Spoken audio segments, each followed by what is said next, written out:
Assalamu alaikum students, I hope all of you will be fine. Students, today I am going to discuss about the change of the states. कभी भी आपने solid को liquid में change करना हो या liquid को gas में चेंज करना हो तो आपको हीट प्रोवाइड करनी पड़ती है. Then you can change the state from solid to liquid और liquid to gas. Interesting fact ये है कि जब आप सॉलिड को लिक्विड में चेंज कर रहे होते हैं, जब तक कम्प्लीटली सॉलिड कन्वर्ट नहीं हो जाता लिक्विड में, उसके टेम्परेचर में चेंज नहीं आता. सो व्हाट हैपनिंग इनसाइड, होता क्या है, जो एनर्जी एब्जॉर्ब होती है वो इंटरमॉलिक्यूलर डिस्टेंस को इंक्रीज़ करने में यूज़ होती है instead of increase the temperature. Temperature increase नहीं होता, वो एनर्जी यहाँ पे इंटरमॉलिक्यूलर डिस्टेंस इंक्रीज़ करती है और सॉलिड को लिक्विड में चेंज कर देती है. जब तक उसका टेम्परेचर इंक्रीज़ नहीं होगा, जब तक सारा सॉलिड लिक्विड में कन्वर्ट नहीं हो जाता, ये एनर्जी जो यहाँ पे एब्जॉर्ब हुई है, जिसने सॉलिड को लिक्विड में कन्वर्ट किया, this energy is called latent heat of the fusions. Latent heat of fusion, यहाँ पे देख सकते हैं आप मेल्टिंग प्रोसेस में ये जो एनर्जी है, this is a latent heat of the fusion. ये एनर्जी एब्जॉर्ब होती है आइस में और वो लिक्विड में कन्वर्ट हो जाएगा. लेकिन अगर आपका लिक्विड फ्रीज़ हो रहा है तो यही एनर्जी आपकी रिलीज़ होगी और इस दौरान भी टेम्परेचर में कोई चेंज नहीं आता, मॉलिक्यूल्स क्लोज आ रहे होते हैं, एनर्जी रिलीज़ हो रही होती है. So we can say this energy absorb or release when the solid converts into liquid or liquid converts in the form of the solids.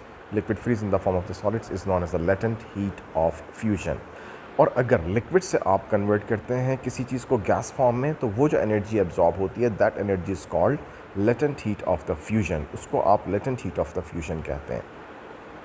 तो आई hope this one will be clear about the latent heat. यहाँ पर latent heat में भी अगर हम बात करते हैं, ये आप देख सकते हैं कि इधर you can see here, just wait, ये ग्राफ है जो मैं आपसे शेयर करना चाहता हूँ. इस ग्राफ में यहाँ पे आप देख सकते हैं, लेट्स सपोज वी हैव, यहाँ पे ये पॉइंट है -30°C. इस -30°C पे आपके पास जो मे बी कि हमारे पास आइस है और इस आइस के टेम्परेचर को इंक्रीज़ करने के लिए यहाँ पर हम इसको हीट प्रोवाइड कर रहे हैं. -30°C पे जब हम उसको हीट प्रोवाइड कर रहे हैं, the what happening with the temperature, उसका टेम्परेचर इंक्रीज़ हो रहा है. इन द टाइम T1 उसका टेम्परेचर इंक्रीज़ होकर 0 हो जाता है. अब आप देखें यहाँ पे टेम्परेचर 0 हो गया है और उसके बाद टाइम गुजर रहा है लेकिन टेम्परेचर में कोई चेंज नहीं आ रहा, हीट एब्जॉर्ब हो रही है. ये हीट क्या काम कर रही है, ये हीट उसकी सॉलिड स्टेट को लिक्विड में कन्वर्ट कर रही है. This energy absorb at this time T1 से T2 तक जो एनर्जी एब्जॉर्ब हुई है, उसे हम कहेंगे लेटेंट हीट ऑफ फ्यूजन. उसके बाद फिर टेम्परेचर इंक्रीज़ होना शुरू हो गया. इट मीन्स कि सी पे जो सॉलिड था वो लिक्विड में कन्वर्ट हो चुका है.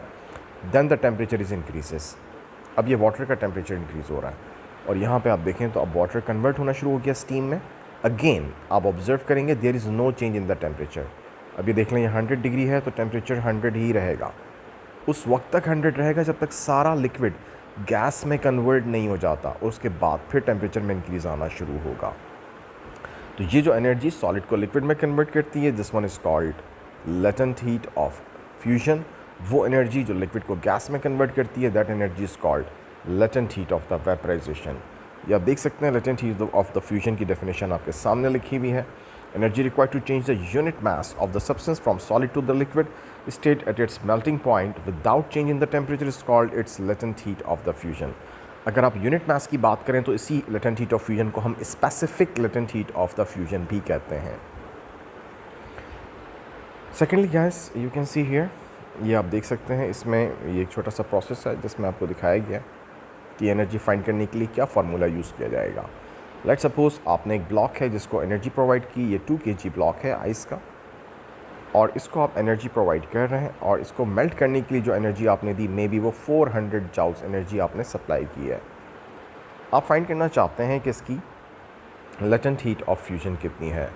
तो आप ये फाइंड करने के लिए इस एनर्जी को, जिसने इसको मेल्ट किया 400 जूल्स ने, कितने kg ब्लॉक को मेल्ट किया, 2 kg को, इसे डिवाइड कर दिया तो हमें मालूम हो जाएगा 400 divide by 2, answer is 200 joules. 200 joules energy absorb की है 1 kg मास ने, ठीक है, और इस तरह से वो सॉलिड से लिक्विड में कन्वर्ट हो गया है. This energy is known as the specific latent heat of fusion. ठीक है, ये आप फाइंड कर सकते हैं इस फार्मूले से.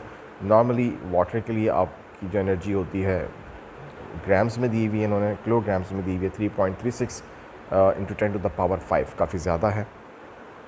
इतनी एनर्जी चाहिए होती है 1 kg आइस को मेल्ट करने के लिए। ठीक है, एक्सपेरिमेंट आपका भी नहीं है इंक्लूडेड। ठीक है, यहाँ पर हम बात करेंगे latent heat of the vaporisation की।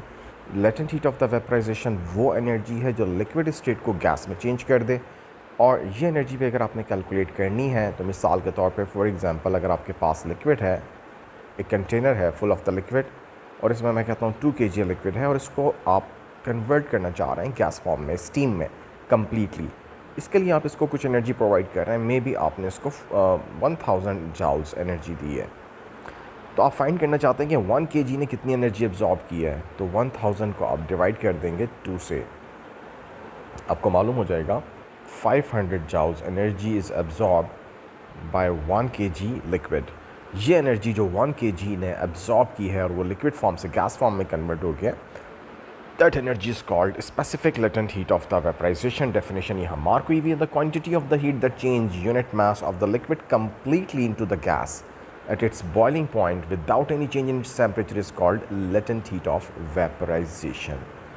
ठीक है guys, I hope this one will be clear. Secondly यहाँ पे हम बात करते हैं कि एवापोरेशन क्या है। Evaporation is a process. देखें, एवापोरेशन में भी आपका लिक्विड गैस में कन्वर्ट हो रहा होता है, बॉइलिंग में भी लिक्विड गैस में कन्वर्ट होता है, लेकिन एवापोरेशन किसी भी टेम्परेचर पे हो सकती है। बॉइलिंग के लिए स्पेसिफिक टेम्परेचर का होना ज़रूरी है। अगर मैं आपसे बात करूं बॉइलिंग की, तो बॉइलिंग वाटर में 100 डिग्री सेल्सियस पे होती है, लेकिन एवापोरेशन वही वाटर आप रूम टेम्परेचर पे भी रखें तो एवापोरेट हो रहा होगा। तो एवापोरेशन एक ऐसा प्रोसेस है जो किसी भी टेम्परेचर पे हो सकता है।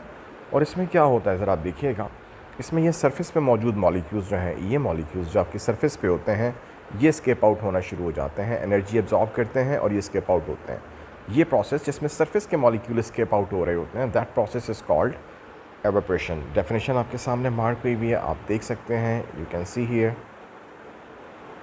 Evaporation is the changing of the liquid into the vapour gaseous state from the surface of the liquid without heating it. Interesting बात यह है कि जो एनर्जेटिक मॉलिक्यूल हैं वो स्केप आउट हो जाते हैं। जो मॉलिक्यूल्स पीछे रह जाते हैं यहाँ पे, उनकी एनर्जी कम होती है, जिसकी वजह से एवापोरेशन के बाद टेम्परेचर जो है वो डिक्रीज़ हो जाता है। आप अगर बाथ लेके बाहर आते हैं, पंखे के नीचे आते हैं, तो वाटर आपकी बॉडी से एवापोरेट हो रहा होता है, हीट को एब्जॉर्ब करता है, आपकी बॉडी के टेम्परेचर को कम कर देता है। तो हम कहते हैं evaporation is a cooling process. जब स्वेटिंग होती है, आपको पसीना आता है, वो एवापोरेशन होती है, तो आपको एक ठंडक का एहसास होता है। तो गाइस, एवापोरेशन किस पर डिपेंड करती है? कुछ फैक्टर्स हैं जिन पे वो डिपेंड करती है। टेम्परेचर अगर ज़्यादा होगा तो रेट ऑफ एवापोरेशन हाई होगा। अगर एक ग्लास वाटर आप जो है उसको धूप में रख दें, या आप एक पानी जो है लेट्स सपोज़ आप देखें कि उसको बाहर धूप में रखा जाए, तो वो एवापोरेशन वहाँ पे ज़्यादा होगा। या आपने देखा होगा अक्सर क्लोथ को ड्राई करने के लिए हम उसको धूप में फैला देते हैं ताकि वो जल्दी एवापोरेट हो जाए। इसलिए आपके पास जो एवापोरेशन है वो टेम्परेचर पर डिपेंड करता है। जो फैक्टर दूसरे हैं वो ये भी हमारे पास हैं जिन पे वो डिपेंड करता है। The second one is speed of the wind. Speed of the wind जितनी ज़्यादा होगी, रेट ऑफ एवापोरेशन उतना फास्ट होगा। या फिर सरफेस एरिया। अब सरफेस एरिया से मुराद ये कि एक ग्लास में वाटर है आपके पास, अगर उसको एवापोरेट होने में बहुत टाइम लगेगा, लेकिन अगर आप उसी ग्लास वाटर को फ़र्श पे कहीं पे फेंक देते हैं या डाल देते हैं, तो वो पानी जो है बहुत जल्दी एवापोरेट हो जाएगा, क्योंकि उसका सरफेस एरिया काफ़ी ज़्यादा होगा। तो सरफेस एरिया ज़्यादा होने से भी रेट ऑफ एवापोरेशन फास्ट हो जाता है। नेचर ऑफ द लिक्विड, कुछ लिक्विड बहुत जल्दी एवापोरेट होते हैं, जैसे कि आपने देखा होगा कि आपने नेल जो पॉलिश जो रिमूवर होते हैं, या उसमें जो लिक्विड है वो बहुत जल्दी एवापोरेट हो जाता है। पेट्रोल, डीजल, केरोसिन, ये लिक्विड ऐसे हैं जो बहुत जल्दी इवेपोरेट हो जाते हैं, वॉलेटाइल लिक्विड्स हैं। इनके इंटरमॉलिक्यूलर फोर्स ऑफ अट्रैक्शन कम होती है। कुछ लिक्विड बहुत देर में इवेपोरेट होते हैं, तो वो नेचर पे भी डिपेंड करता है। Guys, I hope this one will be clear. इंशाल्लाह in the next lesson we will discuss the thermal expansion.